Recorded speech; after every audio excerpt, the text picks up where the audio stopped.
It's jar time with Dr. Mosa. Jar time with Dr. Mosa. समस्तंकु शुभ संध्या मु आपणक host doctor मौसा मु आपण मानंकु ठीक डाक्तरी परामर्श देबी एवं आपणकर समस्या समाधान करिबारे सहाय्य करबी। आसंतु समय नष्ट न करिकी एक कॉल नेबा। हेलो आपण किए कहउछंती? नमस्कार डॉक्टर मौसा मु हेउछि बिंदु मु एबे एक पल्स ऑक्सीमीटर किनिली किंतु एहाको व्यवहार करिबा पई मते डर लागुछि एहा काटिबो मु कोन करिवि। एक पल्स ऑक्सीमीटर किपरि व्यवहार हेबो आपणकु कहूछि। प्रथमे सबुबेले ऑक्सीमीटर को तुला और एंटीसेप्टिक सॉल्यूशन रे सफा करंतु। एहा परे निज हाथ को भल भाबरे धोई सुखांतु। दया करी नेल पॉलिश और मेहंदी लगा आंगुठी रे एहार व्यवहार करंतु नाही। दुई हाथ को घसी उषुम करंतु।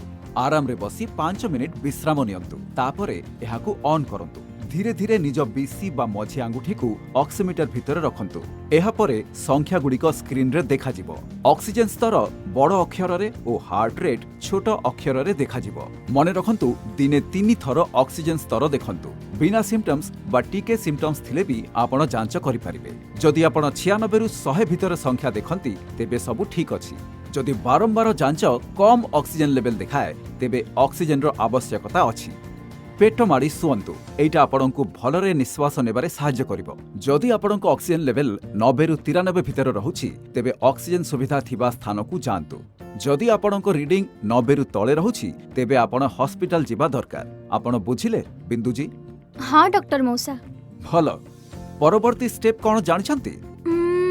एहाको सफा करिबा। हाँ आपण एकदम ठीक कहछंती। एहाकु सफा करी रखि दियंतु। ठीक अछि धन्यवाद डॉक्टर मौसा। मु खुशी जे आपणको सहाय्य करि पारली। Bye bye bye. आमे आज सोर शेष रे पहुंची छु। घरे रहंतु निरापद रहंतु। शीघ्र आपणको भेटिबी। बाय।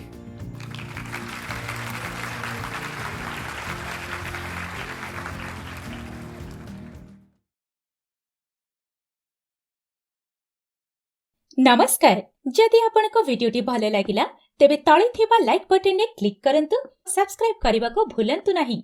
नोटिफिकेशन बटन ने क्लिक करी नूतन वीडियो मानकर खबर पांतु।